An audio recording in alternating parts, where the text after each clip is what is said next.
Hello, you wonderful people, and welcome to another episode of Crime Centric. This being a show where I talk about crime dramas that I watch. For today's episode, I'm going to talk about the latest episode of Big Sky. A lot of interesting things went down in this episode, so let's break it down. Well, first and foremost, we have Rick's situation, that being a big part of this episode, is him recovering. But it's kind of what I thought it would be. Turns out fortunately for him, yet still unfortunate because it doesn't change anything. He doesn't remember all the things he's done. And based on the conversation he has with Mary Lee, she's saying, because he references, maybe you should call my dad. It's like, your dad died 3 years ago from a stroke, remember? He's like, what? What's happening? Because at first you're wondering, is he trying to feign ignorance when Mary Lee is like, you've done this, and this? And he's like, what? No. And then he says it again. I'm a Montana State Trooper, because he took pride in that. It was kind of his badge of honor. So I guess he's only gotten mixed up in this sex trafficking stuff in the past 3 years, because everything from the past 3 years is a blank for him. So I'm assuming that's kind of where that's coming from. So like I said, doesn't matter. He's super guilty of sin. Hell, even Mary Lee's talking to Penelope. They was like, what's the point? We all know he's guilty. But it's because I think it's still the thing of, I'm kind of his representative and I got to give my best efforts. It's like, we all literally know he's guilty, but I'm still going to give my best efforts. Yes, it's a challenging time, but still. Which, that Penelope, she is something, dude. Basically, all right, do not talk to anybody. She even chewed Dr. Wang out, and she told that story. I had to pause, innuendo, not meant. Which I think that actor's name, because I saw it again, is Alessandro Giuliani, I think. I think that's the actor's name. God, I swear I saw his name in something super recently that I watched. I know, Chilling Adventures of Sabrina, because he played Dr. C, but I feel like there was something else I recently referenced seeing him in, but I don't remember what it was now. It was something super recently, because I saw his name, and I think he did pop up in the episode, but like I said, I could be mistaken. Like I said, not unless I'm confused, that's a different actor's name. I'm pretty sure that's that actor's name. Regardless, tangents and all that aside, but she was chewing into him by being like, you shouldn't have done what you did, making those public statements. He was like, I was just talking about his condition. It's like, shouldn't have said anything. And it's like, she told a story about two boys who were kind of mean came up to me with a chick and was like, hey, you either shove this up your ass or we're going to shove it up yours. And she's like, I believed them. I knew they would do it. So I took the chick, bit its head off and spit it in your face. I was like, yo, even he was like, what? I was like, that's some hardcore shit. And she was like, for her, it's like that she never looked back on that situation. So she's like, basically, you don't want to get on you don't want to get on my bad side, Dr. Wayne. And he's just kind of like, I was like, that's some hardcore, so from now on, any talks, doctor-patient privilege, confidentiality still stands. So keep your damn mouth shut. She's trying to talk to Rick. Rick is out of his mind because he, and even later on, it's he quotes Jaws now. Just, anytime he's quoting something. I don't know if that's just something that's automatically there within him, that he quoted Jaws a lot, but I guess under these circumstances, it's just it calls for Jaws quotes. So I thought that was interesting. But that turn, because I said, obviously like I said, I didn't know what really fully expect when he woke up at the end of last episode. So to see kind of things turn out this way, because it puts Mary Lee in this complicated position, because she has, Penelope telling her to kind of stay strong and just don't talk to anybody. We're in this together type of situation. Obviously, Penelope trying to do her best for Rick, but obviously Rick's situation, he's forgetting her name, him being like, oh, you're very stout. Do you have a husband? She's like, yep, I'm married. And he's like, yeah, it's usually hard for stout women to find a significant other. And she's just kind of like, okay, obviously we know Rick's personality, so that's not too far from who he already was. Obviously all the comments he had with Cassie beforehand, so that's not too much of a shock. So he just says some very stupid, ignorant shit sometimes. But on top of that, it isn't just about the stuff that Rick goes through, because obviously in the context it's he's a shitty person, we don't care, but it's you kind of want him to get his comeuppance, what's due to him. But the sad thing is, he won't remember what he did, so you almost feel this tiny bit of not sympathy, you're just it's more so you're oh, it kind of feels bad because it's not the same person who did it, but at the same time it is. Just because you can't remember it doesn't erase all the terrible shit you did. So yeah, Cassie and Jenny going with Grace as she's trying to help them find the fisherman's body. And obviously a lot of it, weighs on her because, like, coming back here, because she's blaming herself. She's saying, like, if I just kept running, he would have been okay. But it's like, no, like, you were running, you were trying to escape. It's like, she's like, Cassie tries to make her feel better by being like, yeah, the muck we go through in life, it doesn't change you. It just reveals who you really are. Which makes a lot of sense, because that's always a thing of, like, that's the true test of a person's character, is when the going gets tough, how they react to certain things shows who they really are. And obviously I think in this particular case, it's supposed to, show that she's a survivor, that she, fight tooth and nail, but it's like, because it's like, don't blame yourself for what happened in that moment. Blame him, because he's the one that did it, and she has to be the one to identify the body, which obviously her parents, even Cassie and Jenny, were like, whoa. But it's like, there's plenty of people that get thrown. It's like, usually it's meth heads in here, so we need to identify whether this is him or not, especially because this guy has a family, which you're kind of like, that you're saying she doesn't have to do it, but you adding that in there is going to make her feel more inclined like she has to do it. And so she confirms it is. She's already feeling bad enough because she's blaming herself that he's dead, and just looking at him, staring at him, is like, knowing what happened to him is just going to reinforce that aspect upon her, where she's like, it's my fault. It's not just her that's going through stuff. Obviously, Jerry's like having nightmares because she's worried about Ronald finding her. I mean, granted, he knows where she lives. So Jenny and Cassie are trying to get her, some people to look after her, but, get some patrols to kind of circle around where she's going to be staying. But, Walter's like, I don't have, like, the backup I don't have the resources to do that. Plus, we find out the FBI's taking over this case, which I'm like, okay, that's definitely going to be interesting to see where that kind of goes. Because Jenny's like, the FBI's not going to, they're not going to want this case. They'd rather deal with a bank robbery than this, because it's, it's just like, it's, I guess it's not as straightforward. It's not kind of as easy as like a bank robbery. It's a lot less complicated. I mean, a bank robbery would be a lot less complicated than this, I guess. So for them, she's saying that they don't want this. But what was also interesting is that Walter was kind of offering them a job. He's like, yeah, you guys aren't cops, so you can't do this. But if you want to have a conversation about being cops, we can talk about that.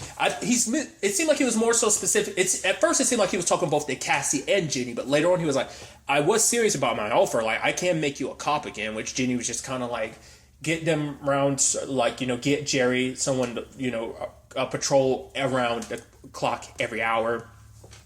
So, because we still never found out, like, once again, there's still a mystery about, like, why Cassie fell out of the academy, as well as why Jenny's no longer a cop. I don't think they really went into specifics about that. They've talked about her being the next cop, but that was about it. So it's going to be interesting to see, learn more about that, if that ends up coming up. Because it might be a situation where Jenny might not have any choice, because it's like the benefit of being a cop allows her to do what granted, they also have a little more leeway and freedom.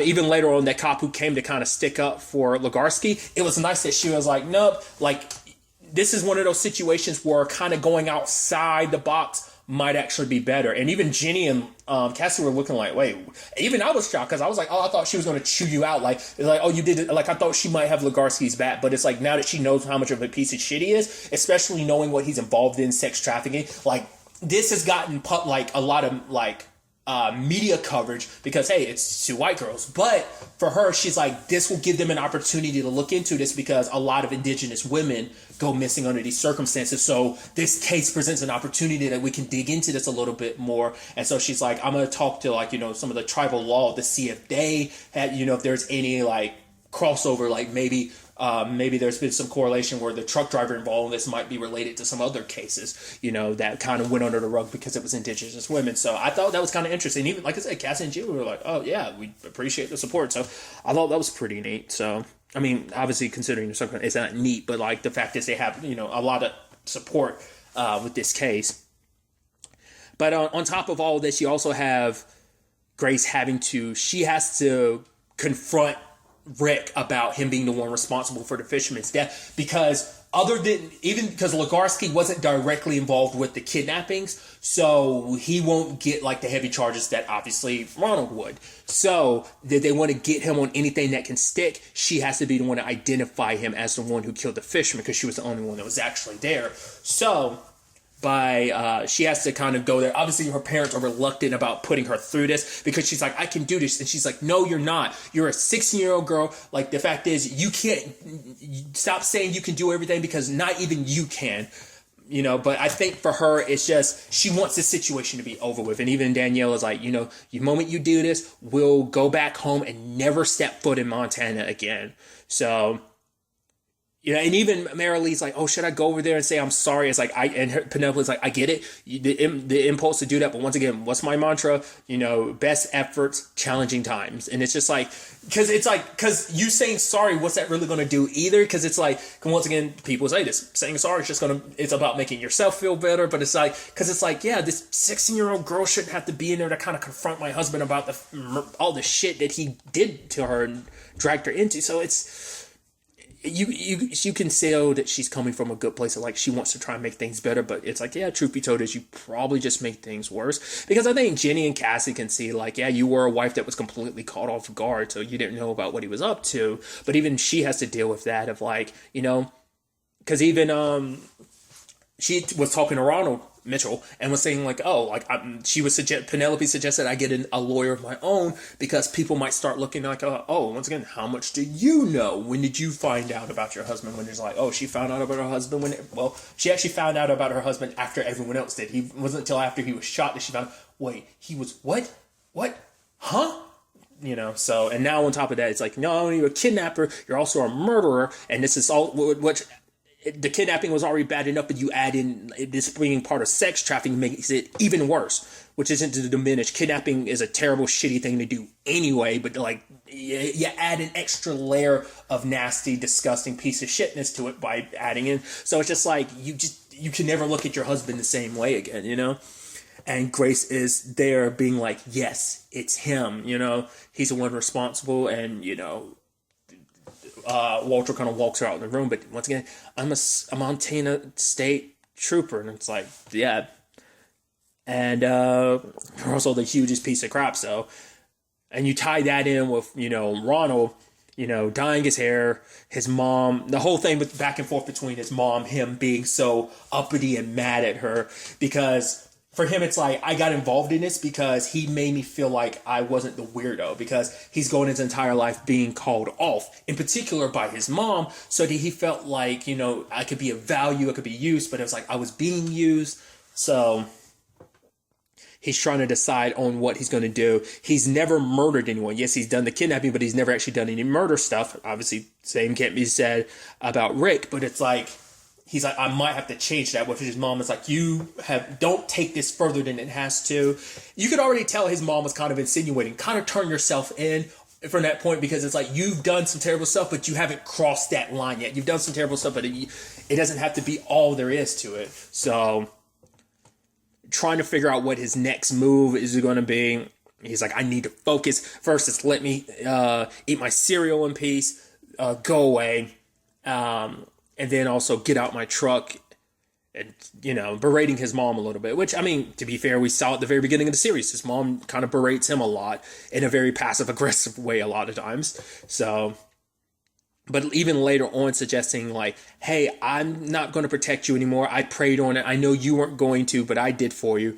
So I'm not going to protect you anymore. I need to turn you in. That way you can actually get the help. So it's coming from a loving place. I mean, which is interesting because she's, but more so than anything, she's almost saying like, you dragged me into this. So it almost seemed like it was more so for that, because I don't want to be caught up in this, because the longer this goes on, the more my name is going to get dragged through the mud for this. But there is some level of it kind of being like, there is some sincerity to her potentially wanting him to get help, because it's like, yeah, you have your perversions, but obviously calling him filth over and over again, and even pushing him, and it's like, but when the time comes, she decides that she's going to try and turn him in. I was like, please tell me don't tell me that you're telling him that that's what you're going to do before you actually did it. Like, tell him, I was hoping Delilah would be like, I already did. And it's like, no. And he's like, I'm your child and protect me right now. She's like, I can't. I was like, he's probably about to start choking you. Nope, he snapped her neck. I was like, oh, I thought you were just going to choke her. You snapped her neck. And then he breaks down because it's like, Mom, like, look what you made me do. And he like laid there kind of with his mom's body for a while, which might pull away from the theory that I had. I was like, his mom is already dead and this is all in his head. They're like, no, I guess I got there a couple steps too early. That doesn't mean going forward we won't see him like being like a ghost of his mom, like all, because obviously he's kind of off the deep end now because he already wasn't the most stable human being. Now that he killed his mom, who honestly was probably the last person out there trying to, in a twisted way, looking out for your best interest, because she could have reported you at any time. So it kind of showed you she was still kind of on your side. But once again, that could just be, hey, I was self-preserving myself because the longer this kind of gets dragged out, so it could just be like, if you can kind of get away with this, then cool, but it's because he was starting to suggest like, oh, maybe go down the route of murder. And she's like, you've done some perverse stuff, but I'm gonna not let you become a murderer because once again, that's gonna look bad on me. Is that where she was coming from? No, but you can't help but kind of get that vibe from like the conversations they had. So obviously things were working out for him because Marilee was like, hey, come over. And it's like, okay, I could get inside. Because like his mom was suggesting like, what are you going to do? Kill the trooper's wife? It's like, I figured he was just going to go in there. Well, because I guess he would have to kill her because like other than Rick, she's the only other person that, because Jerry had pointed out something like the others aren't as in much danger as Jerry is because Jerry not only, others spent time and saw his face, but it was at night when they saw his truck. She's the only one that saw it in broad daylight and got a better look at it than they did. So she's like, I'm the one that's the most in danger. Like he'd most likely want me dead first and foremost.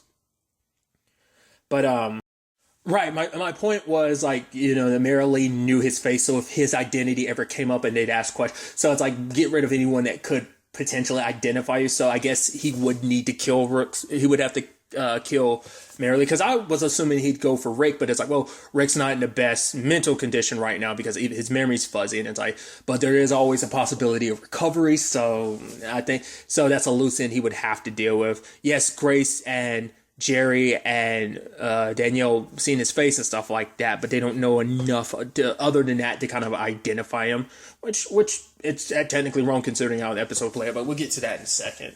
Because I was wondering the moment he was in her house and it was like, all right, where's the bathroom? And he sneaks in there and he breaks through the wall. And I'm like, you're making especially when he was knocking on it, trying to find a hollow. I'm like, you're making a whole bunch of noise in her. I guess maybe because the plan was, it's like, I'm going to find this first and then I'm going to kill her afterwards. I'm probably like, I'll kill her if it's necessary. If I can just get out of here without causing too much of a ruckus, cool. If not, I'll kill her if necessary. Considering like he made the whole point that, I have to cross that line, and he did. Once again, not unless his mom actually was dead this entire time, so it means he's already crossed that line earlier than he thought. But I think that now, like I said, this episode makes me think, nah, I was wrong. But like I said, it still could present itself as, hey, he's starting to see her from this point on because he's haunted by, hey, I killed my mom, my only supporter and cheerleader in this whole situation. So, and then there's also that situation where Jerry's with like Melissa and her husband, and obviously like the way he's talking about like, I'm actually excited about this because, it's a fantasy of his that someone rolls up in his place and he's testing out one-liners. And I guess the one-liners he's saying is just kind of like you see Jerry kind of getting a little like stressed out by it because I guess maybe it makes her think of Ronald a little bit, or rather it's like the fact is you want things to go that far. Like the fact is that you want to use this as an opportunity to be like, I get to kill an intruder. It's like, I think that's just making her a little more uneasy because that means Ronald's going to be that close to her for that to happen. So it's like, I think that's probably what's getting to her. So I'm curious to see how that plays out because she should be safe considering Ronald doesn't know where she is now that she's moved out of her place. So, but what really shocked me is like there's a knock at the door. I'm like, who the hell could that be? And then it's like Jenny and Cassie. I was like, wait, what? We're doing this? And it's like, yeah, like she's like, don't you have any questions? It's like, no, we want to know, do you know this person? And they showed her the picture and it's a Mitchell. I was like, dude, I was like, what? Because I'm such an idiot. Because of course they're going to go to her. Because it's like, hey, maybe this is someone you've seen around your husband. She hasn't, but obviously she knows Mitchell. It's like, yeah, why you have that picture? It's like, we believe this is your husband's accomplice, the trucker. And it's like, he's here. What? And points, he's upstairs. Like, I was like, holy shit. Like, that's the thing. Like, when stuff happens like this, you're like, what? I mean, granted, they're not going to know his real identity because he gave the fake name Mitchell, but this gives them a starting off point. So they'll probably, like, within the next episode, find out his real name's Ronald, go to his house. Yeah, he killed his mom. So it's like, that's going to turn into a whole damn thing. I was like, this is, once again, things are happening faster than I was expecting them to. Like, first the Rick situation. So, okay, Rick's been found out. Now has Ronald, granted, he hasn't been fully found out, but still I'm like, it's because once again, I wish I did notice. This show is 16 episodes, at least from what I saw on IMDb, not unless some things have changed, but I'm like, next episode will be the halfway point, and it's like we're already at this point, so I'm like, where the rest of this story? I mean, I'm sure Ronald's going to be on the run the entire time because they still have to track down his identity and stuff, because I'm sure by the time like Jenny and Cassie get up there, he's already bounced. He got the info about, because if he had ended up, luckily if he had left that, it would have been they would know his identity now, so they don't have any. I'm sure something's going to turn up that eventually reveals his identity, because they'll probably. But I mean, because obviously, but maybe the name Mitchell might pull up something because maybe he didn't pull it out of 100% nowhere. But I doubt that'll really help out in their front. I mean, I guess they could ask Rick, but and that might be where they go with this. And maybe Rick will something will get triggered, and that's Ronald. Maybe we'll see. Because that's going to be the situation how they paint it. It's like his lawyer being like, hey. Rick will help you find this guy if you lessen his sentence about the whole murdering the fisherman thing. So it's like, that's probably going to get a little hairy. That definitely seems like a lawyer tactic. So we'll see how that plays out. But something I was thinking the entire episode, and it culminates at the very end of it, is poor Mary Lee. Because it's already bad enough people are going to think the worst, because it's like, oh, how could you not know about your husband? Now you find out like, oh, the guy you were kind of getting close with turns out to be, not only is he a terrible human being too, he's actually the terrible human being working with your terrible human being of a husband. So it's just, that character is forever going to be like, I'm done with getting close to any man again. I'm done.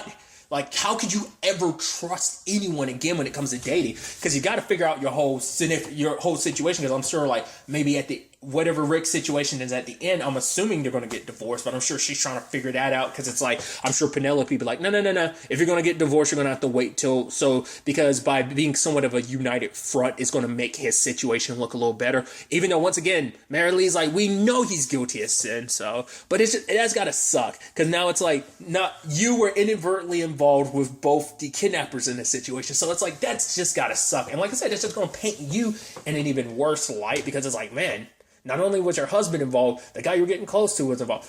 Because also the question is like, oh, why did he get close to me then? Maybe that was just to keep tabs on me, which was the truth of that matter. But like I said, I'm really interested to see where they go. Like, where the hell things are happening faster and faster than I was expecting. So I guess maybe the rest of the season is going to be him on the run, but I guess it's also potentially going to be about taking down the sex trafficking ring that they were both connected to, that they were, selling women off to. So maybe that's going to be an element too. I'm interested to see where this all ends up taking us going forward into the next episode. But really, that's all I want to talk about. Until the next time we meet, be happy, be safe, live life to the fullest, enjoy it. Good day and goodbye.